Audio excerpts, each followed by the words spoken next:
Let's talk about High on Life, dude. Man, let's talk about that High on Life game, man. High on Life. So on Xbox Series X, it has a 61, and on the PC, it has a 67. Not a high scorer, this one, which I'm a little surprised by. Oh, low on life, you know what I mean? More like low on good review scores. Ouch. So High on Life. This is the next game, the most recent game from Squanch Studios. They are or Squanch Games, excuse me. It's a studio co-founded by Justin Roiland of Rick and Morty fame. I think he does both the voices for Rick and Morty, and he does the voice for one of the main characters in this, and I think he did a lot of the writing for this and all that. But this is it's a first-person shooter. I think we talked about it a little bit last week, I think, because I had played some of it by then. To be honest, these scores are a little low for what I was expecting. I figured that people who are Rick and Morty fans would be like head over heels for this. It seems like within those sorts of fans, I guess that community, it seems to be a little bit more split, which is surprising to me, just given the fact that people who like this sort of thing, I think, really like this sort of thing. You know what I mean? Yeah, and I mean, it seems like just in general, too, the amount of critic scores are pretty low. Like, reviews are pretty, like, there's not that many of them for a game like this. There are 17 on PC. And then we look at the Xbox, and there are 17. So 17 on both. But this falls into the line of looking at Metascore versus user score, and both the PC and the Xbox Series X reviewed versions are scoring pretty high with the user score, 8.2 for the Xbox Series X and a 7.7 for the PC. So to me, that tells you that there's some kind of disconnect, and I think it really does come down to some of that humor just not hitting well. And it's like there's two aspects of this game that I think a lot of the reviews are hitting. It's either you're not vibing with the comedy, or you're vibing with the comedy, or the gameplay is too simple, or the gameplay is like the perfect kind of like simple gameplay. You know, it's one of those things for me where like, if you don't like the comedy, then I don't think you'll like this game, because it's not a very good game. Like in terms of being a shooter, like I think it's actually like a pretty weak shooter. So like for me, if the comedy doesn't work for you, then there's really nothing here for you. Does that make sense? Yeah. Game Informer gave it a 58 and said, despite multiple shortcomings and my general aversion to the game's writing, High on Life has occasional glimmers of potential. I like to see a sequel polish and improve upon this foundation. I'm always itching for more creative takes on shooters, but High on Life is a reminder that different doesn't always mean good. So if you played through this game, right, to completion? Yep. How would you think about like rating it? What are your general issues with it? Like, what do you think? I don't think it's very funny. There was one joke that I laughed out loud actually pretty hard at. I'm not going to spoil it because it's in the like critical path. It's towards the end. And again, like I think it's just a really good joke. But it feels like sometimes they're so afraid of like letting there be anything that speaks for itself that you just have to constantly be talking. I mean, there is just constant chatter, and that's fine. Like, you can turn that off. You can turn off like the frequent quips and whatever, but like I assume you can't turn off the story dialogue, because like it is a game that feels really slow a lot of the times, because in order to say anything, you have to get fucking Rick and Morty ass Kenny, your gun, to talk for 35 seconds to say like, I think we should go upstairs and go to bed. He'll be like, yeah, so I'm thinking that we're all really tired, and you know, like I just so like you got the bed upstairs, and you could take a little nap, and it's just like, come on, like tell me what to do and I'll do it. Like, but this is just too much. And yeah, like it had like, I would say like a 10% hit rate with the jokes of me thinking that they're decent. There are some like funny bits, but something that this game does that I think that a lot of comedy games do is they'll be like, oh, trailing mission, I hate that. And then it'll be like, you'll do a trailing mission and it'll be like, the joke is trailing missions suck, you know, but you're making me do one. So like at the end of the day, this joke of "don't these suck" is not that funny. Actually, Yeah, there's not yeah. that's not in High on Life. There's not a trailing mission, but that sort of like joke is in there a lot about like, wow, this like these enemies are really unvaried, huh? Like there's not a lot of enemy variety, huh? And it's like, yeah, that's not a joke though. Like it's just true, you know. So overall, the gameplay though, for you, where do you come down on it? Mixed. I thought the shooting was okay at first, but the enemy variety that they do add, I think, is just not that fun. Just not that interesting. It's all like enemy. It's like just very generic. Like, okay, you got the tiny little grunt dudes, and then the bigger guys who take more hits, and then you got the melee guys. Like, it's just the enemies are very bullet spongy in a way that I just don't think like. It doesn't give the proper punch to a lot of the like weapons and stuff like that. There's one weapon that I think is just 100% useless. You get like this machine pistol that like I truly don't know what the use case for it is because it just does. It's like doesn't deal enough damage to be like effective. But yeah, I don't know. I don't think it's a terrible game. I kind of thought I might like really, really hate it because of the dialogue and writing. I'm really not a fan of Rick and Morty, but for whatever reason, I didn't find this to be like that grating, but I also didn't find it to be like exceptional. You know what I mean? Yeah.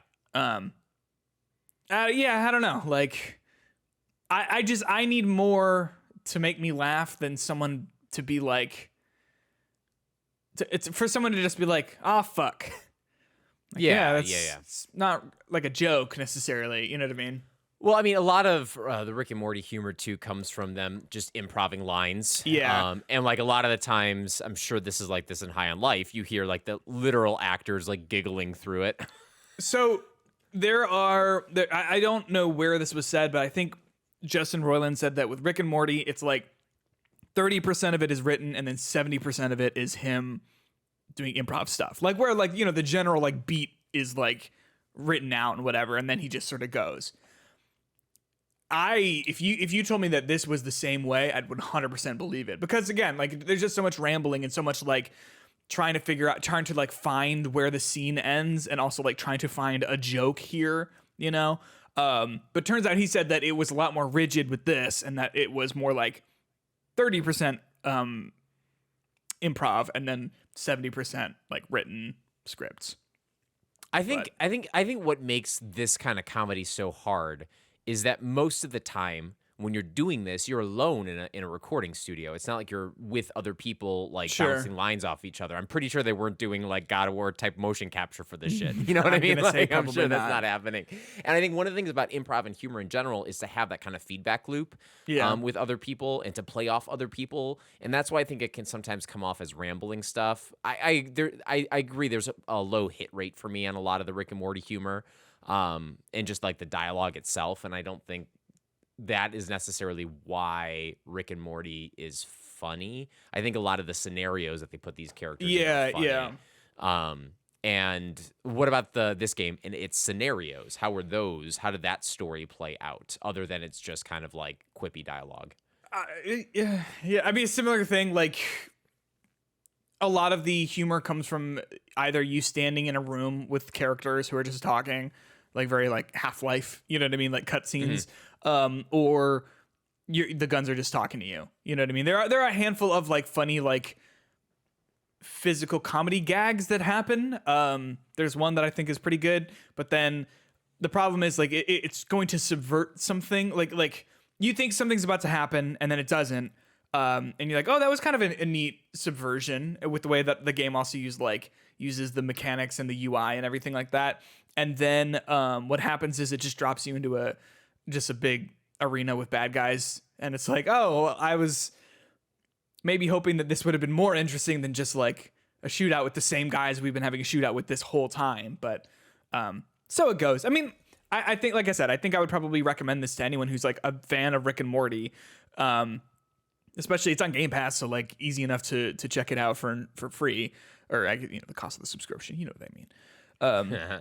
But I would not say if I'm not paying for it directly, it's free. Right. I would say like if you are not, I don't think this is going to be the thing that convinces you to like Rick and Morty or like that sort of like style of writing. You know, Because there's also like this problem too, where like I in video games hate interrupting characters.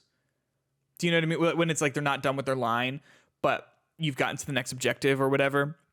And so that happens a lot in this game, where like because there's just so much dialogue being just shot in a cannon in your face all the time, like as soon as you go into a new room, like everyone has to comment on everything, and then you go into another room, and like before they're done commenting, it's a lot. Again and again, yeah. Yeah. To be honest, I get those feelings in God of War a little bit when I'm trying to explore like an open totally. area, and it's like, oh, this big story, and I feel like they're yelling at me every time I like have to like go to do the objective because I don't have a 30-minute time period to listen to them talk all the time. So Yeah. I think that can be a little annoying, but Yeah, I don't hate this game. It's just not great. I mean, you were talking about it like you said it'd probably be like a 7 or an 8, I think, when we were talking about it at first. And to see it getting a 69, fuck you. You're ruining my fantasy critic. I'm now stuck in 3rd place. I'll say like two things about it. I think its first half is much stronger than its second half, because it's like people have been calling it like a Metroidvania, and I guess it kind of is because each of the weapons has like an alternate fire that also sort of doubles as a traversal mechanic. So, for example, the shotgun, which looks like a big frog, voiced by what's his name? JB Cool. What's his name? Do you know what I'm talking about? And I think I know who you're talking about. Cool. What am I? How am I going to Google this? JB Cool was nothing. I mean, you could just type in High on Life into like IMDb. I'll get there. I got you. JB Smooth. JB Smooth, excuse me. Yeah.